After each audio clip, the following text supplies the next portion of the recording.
in my warm-up, what I do, I start with some gentle massage. So we accumulate a lot of tension in our jaws, mainly, you know, from stress or you know, sleeping through the night. A lot of people clench their teeth, so you accumulate a lot of tension here. So I normally massage basically all muscles involved in singing, starting with your jaw, all these muscles here. Some of you, when you touch it and you press, you'll notice that they are a bit tense and they are a bit painful. Actually, they are for me. And then, you know, this sort of helps. And also this, in Spanish it's called sternocleidomastoideo. I could never say that in English. I don't know how it's called here, but these big muscles around here, your neck, just also, you know, touch base with your shoulders, touch base with your body, make sure that you're grounded and you are, you know, properly placed. I'm gonna do this fancy thing, and my desk can go up, so I'm gonna take it up. It's going up now, and I'm gonna stand up. You can see there you go. So basically, you are grounded, and your feet are on the floor, and you know, you're perfectly comfortable. And then I move on to do a bit of tongue roll. So you can. Oh, that's my brother back there with me doing Miss Saigon. You move your tongue inside, just, you know, activating your lips. You can pull faces, get your tongue out, no screen captures, please. And then all of that is basically, you know, making you in touch with the muscles that you're going to be using for the next couple of hours in the show, and everything that was a bit maybe sleeping is, you know, activated. So all of that, I sometimes pre-COVID, I even got the company to be in a little circle and even you know, give a massage to each other, whatever. Which again, it is really great. You do a circle and then you turn around, and company sort of family moment to just, you know, just again, you do a bit of massage, you activate everything, but equally you have a good sense of company. And then I move on to, I free the tension here. So you need to put your hands together and absolutely leave this as if it was dead, like no control, like lost. And then you shake your hands, and this will move. So you don't need to do anything with this. It's your hands moving, and you do that, or you do that. You shake a bit, and then it will, you know, free your jaw. Then I move on to do a few sirens. So a siren, for those of you who you don't know, a siren is when you close your soft palate and then you basically do like an NG sound. So, that's a siren. And you go up and down, doing little 8s that we will get bigger and bigger. So you can start doing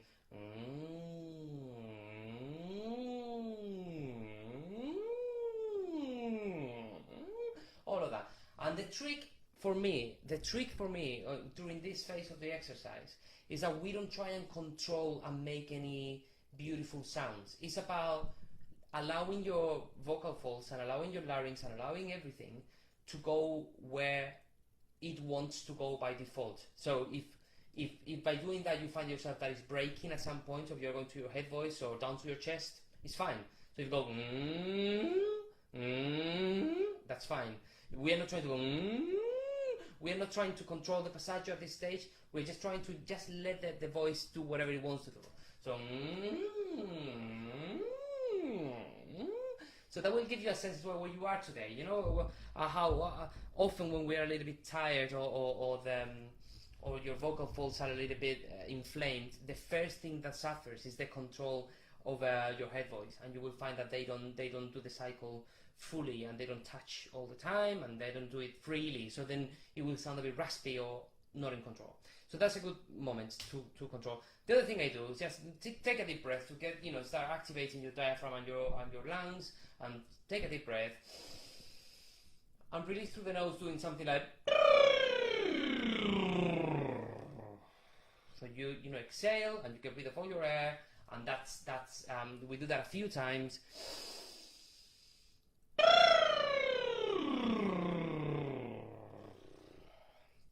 Now, on the subject of breathing, I think there is a great exercise that a good colleague and friend of mine called Dan Bowling, who's the current head of department for the Royal Academy Musical Theatre course, and he was my musical supervisor at Les Miserables in 2010. He used to do something when he was teaching the singers and dancers at Cats. Cats is a very heavy dancing singing show, and you need a big lung capacity to tackle that show. It's a very difficult one, but it will help you to increase your lung capacity and the control over your fiato, which is the amount of air that you can sustain controlled over a note. Or basically you need to get your hands and make a circle up, and then make a circle down, and that circle will be 3 seconds, for example. So with an inhale, we'll 1, 2, 3, inhale, 1, 2, 3, exhale, and then we will go to 4, but same tempo. So you can do 1, 2, 3, 4, 1, 2, 3, 4. Now 5, 2, 3, 4, 5, 1, 2, and you'll see, because of the tempo is the same, obviously the length of the circle is bigger and bigger, and the trick is always to inhale and exhale in a way that when you reach the top, you are not holding your breath. So you don't go 1 and now I'm holding because I know I need to hold. No, you need to control, and you need to slowly breathe in for 5, and slowly breathe out for 5, and slowly breathe in for 6, slowly breathe out. So it's a bit, you can get a bit dizzy even at the end, but when you do this, and I would absolutely recommend 2 other techniques, Pilates and yoga for singers, because all of those will teach you to control your breathing, will teach you to control your posture, and I'll talk about anchoring later, but will teach you to be more in control of everything that is producing the voice. So that's the first bit of the warm-up, and then I just move on to making some noise, basically. So if you remember, the last thing we did was oh, let me get my pedal. The last thing we did was so we're doing some rolls, and then I think either with rolls or anything that is easy, and again is not engaging the vocal folds too much, we're gonna do some little scales. So I normally do.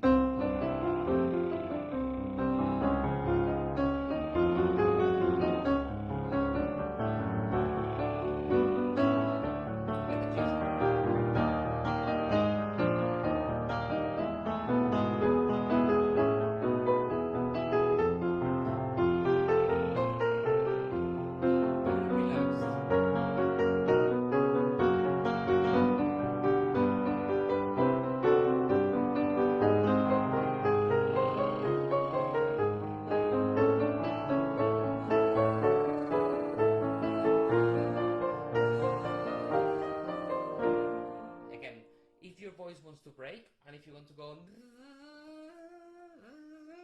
it's fine. We're not trying to go, we don't want to control that passaggio too much. Oh, I can get my microphone much louder. Can you hear me better now? Is that better? I've got a very fancy microphone.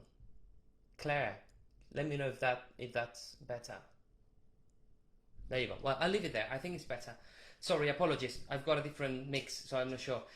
Great. So that's for that part.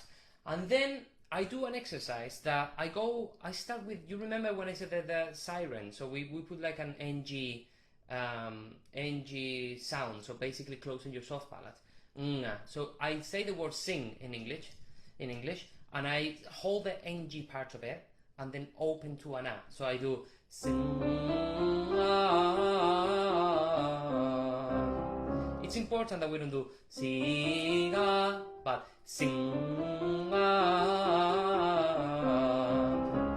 sing,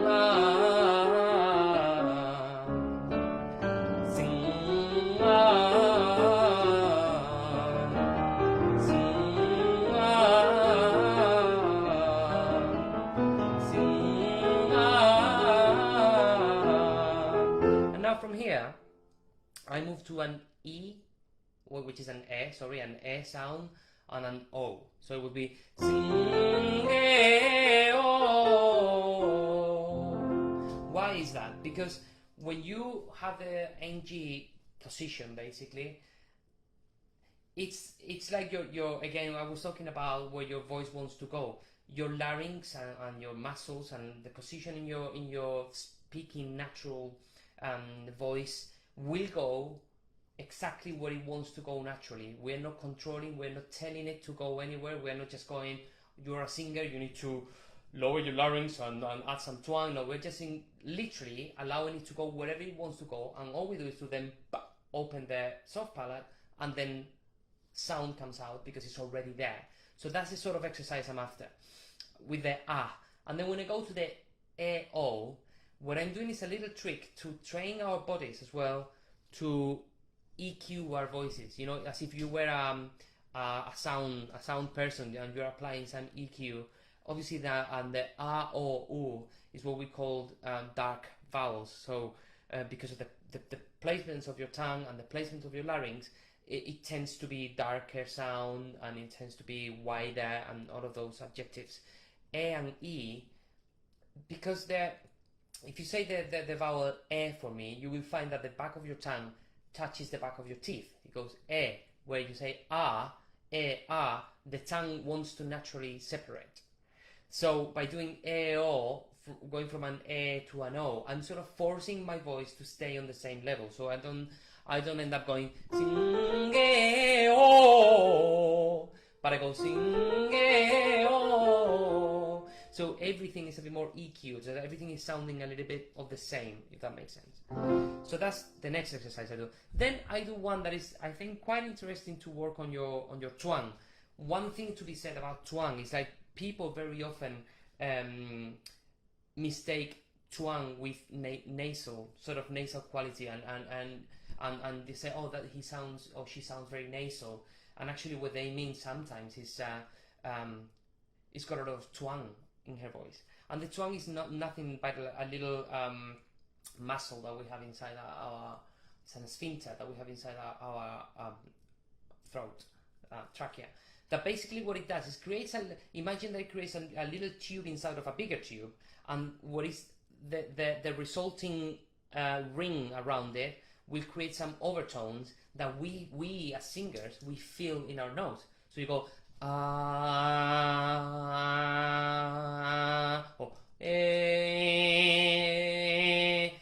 but that's not nasal. That's literally a very twangy, ugly sound that I've got in my voice. But when used properly, is very useful for projection and very useful for quality, and we need it for singing. I'll just say at this point that we need to be careful about twang, because often when we are suffering from our throat, we say, oh, my speaking voice is not good, but I can sing. And that's because you are using a lot of twang, and often you are maybe covering a problem and actually making more damage to it. So just be careful when you have a very raspy speaking voice, or if you see that the going to your head voice is not the best. Be careful, because by just adding twang is not the solution. Maybe you need to see a doctor or have a look at it. But then to work on this twang, I do an exercise which basically is this scale: mia mia mia ma, mia mia ma, mia mia mia mia ma. It's very simple. It's an arpeggio down on C major. Mia mia mia ma, mia mia ma. And now mia mia mia mia ma. And by saying mia, you can say nia nia with nia nia nia if you want, but something that helps you to bring out that twangy quality. So you go mia mia mia ma, and the trick, or I suppose the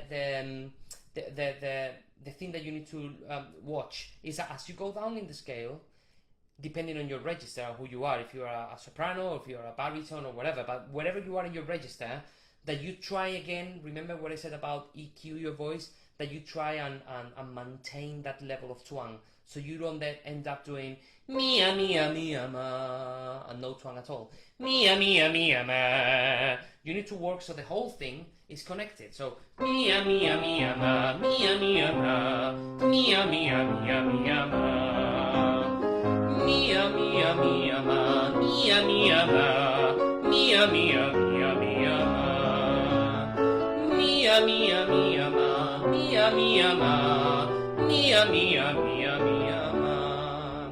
So I go up a few notes up the scale. I normally cover an octave, because I've experienced that covers most of everyone's ranges. So often girls start